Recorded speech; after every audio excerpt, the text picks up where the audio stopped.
Join us and unwind with a good book. Welcome to Relaxing Reads. Hi, it's Deb in Halifax. Hi, it's Simone in Vancouver. Hey, it's Tanya in Edmonton. So we recently shared our thoughts on Jane Corry's Coming to Find You, and today is the day we finally get to interview Jane. But before we start, Deb, why don't you give us a little recap about what the book was about? Our latest read, Coming to Find You by Jane Corry, is a gripping and emotional thriller. When her family tragedy is splashed across the newspapers, Nancy decides to disappear. Her grandmother's beautiful Regency house in a quiet seaside village seems like the safest place to hide. But the old house has its own secrets and a chilling wartime legacy. Now someone knows the truth about the night Nancy's mother and stepfather were murdered. Someone knows where to find her, and they have nothing to lose. Such a great book and so many questions for Jane. Hello, Jane. Hello. So lovely to hear you. Thank you so much. Hello. Oh, we Hello. love your book. Oh, do you? Thank you so much. That's lovely. I must say here that we have some great friends who live in Toronto, and I have visited twice. It's a beautiful place, Canada, and I hope to come again before long. Oh, please do. We'll get together for tea or wine. That would be or wonderful. Both. Well, Jane, tell us about the seaside village. It's Sidmouth, is it? It is, yes. It's a beautiful seaside village in Devon, and in fact, I moved here with my husband some years ago, and I didn't really want to mention the name of it in the book, but it became more and more difficult not to. So shall I tell you the story behind it? Yes. Yeah, I mean, it does. It sounds like, a place that can share so many stories, and we were wondering what your connection might be to it. Right. Well, I was born in London. But when I got married for the second time, my husband knew Sidmouth and suggested we move down here. And shortly after doing that, I was in the gym and I overheard this conversation. And it's amazing what you can hear in the gym sometimes, isn't it? And I heard somebody say that the locals had burnt their weapons on a hill nearby at the end of the Second World War. So I was unable to resist asking them why. So I went over and said, excuse me, I heard your conversation just now and I wasn't eavesdropping, I just heard it. Why did people burn their weapons? And they told me about Churchill's secret army, which I had never heard about. So Churchill was the Prime Minister in Britain during the Second World War, and he had recruited secretly through his men. He'd recruited ordinary men and women in seaside towns in particular because they were worried that we would be invaded by sea during the Second World War. They recruited them just to observe what went on in Britain if Germans invaded. So, for example, they would recruit a mother who, if the Germans invaded and walked up the high street, could then report to someone who could then tell other people in the armed forces what was happening. So it was really like recruiting spies. And what really struck me was that these were people who hadn't been trained, but were then going to be trained to do this, but they were just ordinary people who were doing this, and they were doing it for their country. So the idea immediately came into my head that maybe somebody running a bed and breakfast, I don't know whether you call them bed and breakfasts in Canada. Yeah. They're basically houses that people rent out. Yes, I mean, in those days, they were actually called boarding houses. It made me think of a character, and immediately I thought her name Elizabeth, because that was very much a name of somebody in the Second World War. It was a popular name. And what it might be for Elizabeth if she was recruited into Churchill's secret army. And then you always have to think about the motivation behind a character. Why might she be motivated? And then the idea came to me that maybe her son had gone away to fight. Maybe he was missing. Maybe she wanted to do something to do her part for Britain. But at the same time, I always like to write books from the point of view of two different characters. And I don't know whether you know about this, but I trained as a journalist. And then I took a rather unusual job. When my first marriage ended, I took a job as a writer in residence of a high-security male prison. I didn't really want to do it. I know I was very scared. But, you know, as a single mother with 3 children, I did have maintenance, but I needed a more reliable source of income than my freelance journalist column. And so I did this job, and it made me very interested in how crime affected families. Obviously, families of the victims, also, though, families of people who'd committed crimes.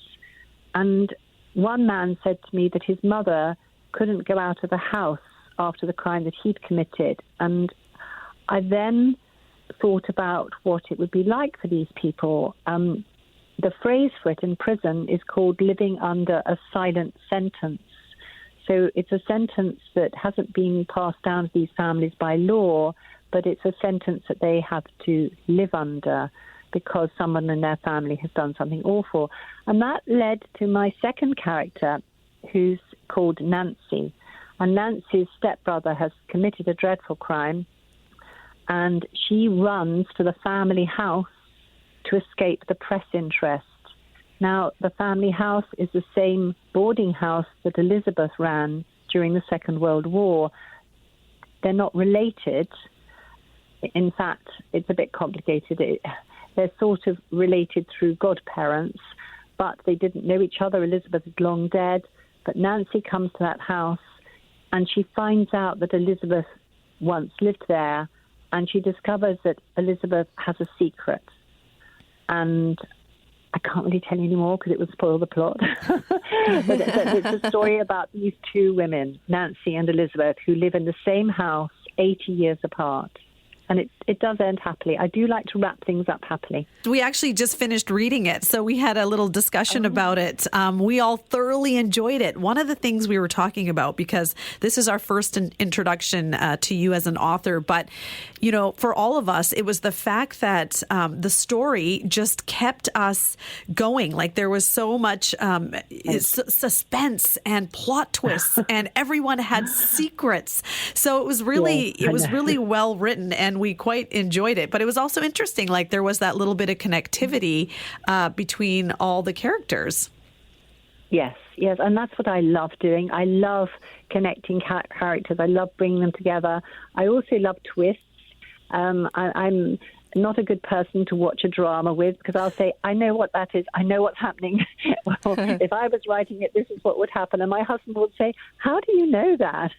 And I just love creating twists. So what you said has made me very happy. Thank you very much. And as I said, I love the warmth of characters. It's Tanya in Edmonton, Jane. One of the things I loved in reading Nancy's story and Elizabeth's story and going between the two as you go through the book is it was a very kind of visceral journey for me to see the same area through both of those characters' eyes. You know, you have the present, there's the beach, there's High Street, there's Twin Chimneys, and she's living there, as a under a silent sentence. And then you go to Elizabeth's story. It's the same house, it's the same beach, but there's, the beach has got barbed wire on it and it has mines in it. And I just felt like, wow, this is the way you wrote it. It was so powerful for me to kind of see both of those physical areas, but have them be so incredibly different in terms of the experience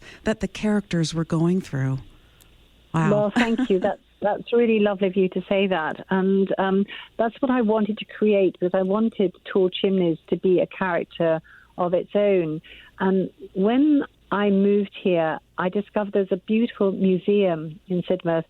So I approached the curator and explained that I wanted to do the research for this, and he was very helpful. And I also spoke to evacuees, people who had been evacuated to Sidmouth as children from London. I found 5 who were still alive, which I thought was amazing. And one of them is a lovely old lady called Ivy, whom I've become great friends with since. In fact, I'm getting shivers down me when I talk about it, because it's such an extraordinary thing.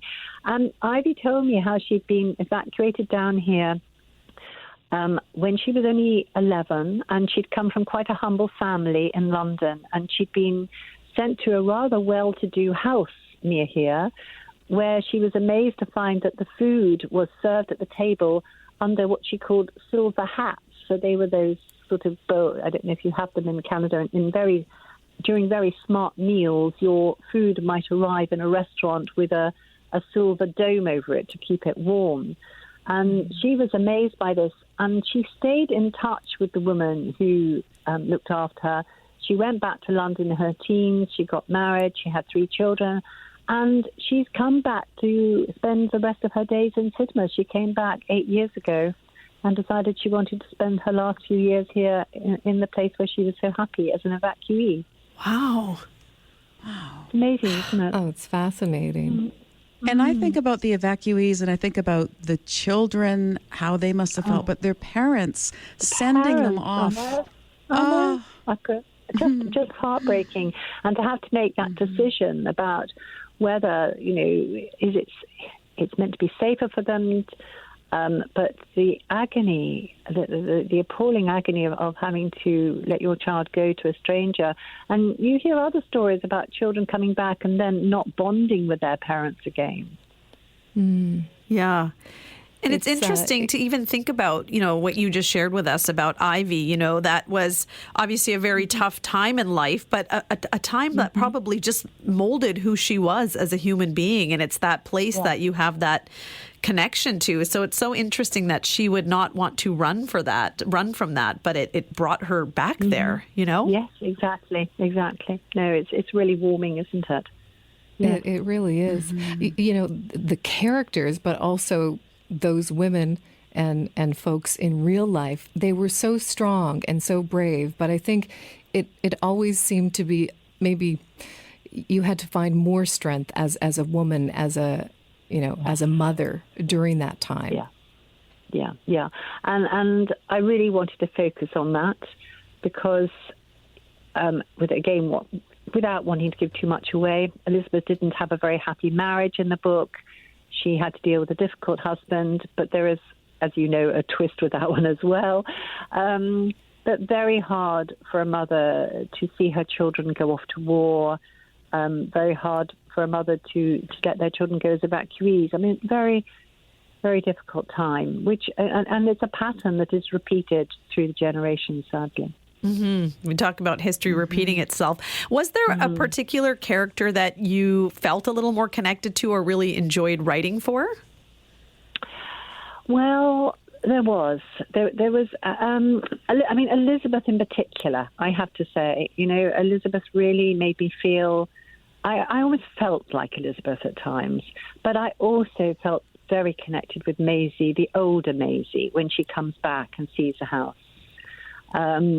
I love writing about old people. I think it's because we all lived in my grandmother's house until I was 12, and then we moved around the corner. But those first 12 years of my life were very bound up with my grandmother. I used to spend the evenings in her sitting room watching television, and we were very close. And in fact, she lasted to her early 90s, and she was a real inspiration to me about being brave, but also doing things and having the strength to do that. So and also my other grandmother, who sadly died before I was born, she sounded as though she had a great deal of spirit too. So I like spirited older people. And so I would say Maisie and Elizabeth really reached out to me. And Vera had a lot of spirit to her as well. Oh, yes, Vera. I wouldn't want to get on the wrong side of Vera. yes, I know. I was just going to say, I can see Vera's face in my mind. She reminds me of a rather strict teacher I used to have, but strict, but also, kind underneath. But you would, as I said, you wouldn't want to get on the wrong side. No. And Jane, what about Nancy's story? Do you know somebody who was living under a silent sentence? Well, as I said, when I was working as a writer in residence at the prison, this man told me that his mother couldn't go out of the house. But also, one of the things that happened in the prison was that every now and then the prison authorities would organize a family and friends day where the men's family and friends would come in and visit. And some of them asked me if I would like to come and meet their parents. And I mean, really, it was just such a weird, strange life going in and working in that prison. When I talk about it now, it feels almost as though it was unreal. But I went along, and if I say that many of those families did not look like the kind of families who would have people in prison, does that sound awful? It's just that they didn't. They could have been, they looked like my next door neighbors. They looked like, some of them, they looked just like ordinary people, not the kind of people who would have children who had committed some of the worst things you can imagine. Often, I have to say, through drugs and drink. So although I had never been a great drinker, I had been the kind of person who might have a couple of glasses of wine a week. I actually completely gave up alcohol when I worked there, and I haven't had a drop since because I just, as I said, I wasn't a great drinker at all. It just made me realize some of the things that people did when they weren't in control of themselves. It was very frightening. So going back to your question, seeing some of those people at the family and friends days and talking to them about what I was doing there and what my brief was from the people. I was employed by a charity to go in there. My brief was to help people write almost anything, letters, stories, life stories. And the plan was, well, not the plan, the idea behind it is that if people write about what they have done, it makes it sink in, because many people that I came across were in denial of their crimes because they had been obviously sent to prison for them and they admitted that they had done it, but they were in denial about facing the consequences and thinking about how much they'd hurt people or scared people. And I remember helping one man write his life story, and he'd actually never killed anybody, but he had frightened people almost to death. And he actually didn't seem to think that was a big deal, but when he wrote about it, I actually burst into tears at one point. And then I thought, oh, this is dreadful. This is not professional. And I went and told someone at the prison, and they said, well, actually, it might have helped him. It might have made him realize what he'd done. And the next morning, when I went back, he said, well, Jane, he hadn't slept all night because he'd upset me. And I said, well, it's not me you need to think of. It's the people you nearly scared to death. And he went on writing. I helped him write his life story. I had permission from the governor to take my computer in as long as it wasn't connected to the internet. And I wrote down his story, and it won a prize. I would enter my men's work for a prison award called the Kessler Awards. And you might think, well, why should a man be allowed to win a prize when he's done the things that he had done? But actually, it changed his behavior. And I was told this by the guards and the governor, and he faced what he had done and decided that he would make a better life. And also he repented. So, I mean, it's difficult to tell, isn't it? People change their minds. You can only do what you can do. And I felt that I was meant to do this. That's so amazing. Like, it's so nice to get this insight from you, because it just really kind of connects it all together back to the story and, everything you had to kind of look up, and you were able to meet evacuees and get all this information, that information at the gym. Sometimes it is okay to listen in on conversations. Well, the thing is, as I said, I trained as a journalist. I still write a lot for a newspaper you may have heard of called the Daily Telegraph. So I still write for the Telegraph. And so as a journalist, you have this constant curiosity, I'm afraid. But if you can do some good with it, then I think that's important. Yeah. And like Absolutely. We said, we've just been introduced to you, but we're looking forward to reading I Died on a Tuesday in one of our upcoming book club reads for sure. That's very kind. So I don't know if you know my other books, but My Husband's Wife was my very first, and that was a Washington Post bestseller. Back in 2016, so you might like to check that one out as well. That was published in America and Canada. It came out in Britain in 2016. I think it came out in Canada and America in 2017.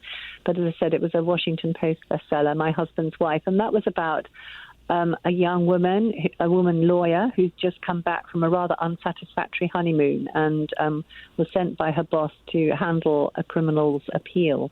And she falls for him.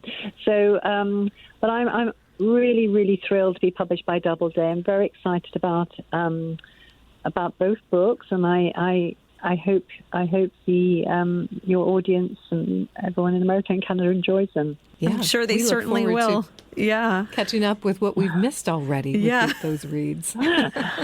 Well, thank you so much for your time today, Jane. We really appreciated getting, again, that insight from you. And like we said, we thoroughly enjoyed the book. That's really kind of you. Thank you so much. It's been lovely to talk to you. And if you'd like to talk to me about I Died on a Tuesday, then I'd be very happy to talk to you about that as well.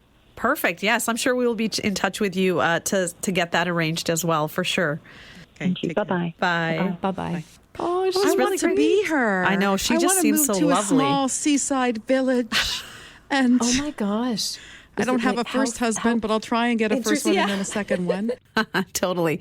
And thank you for listening to another episode of the Relaxing Reads podcast. Until next time. Thank you for kicking back and relaxing with us. We hope you'll join us again on Relaxing Reads.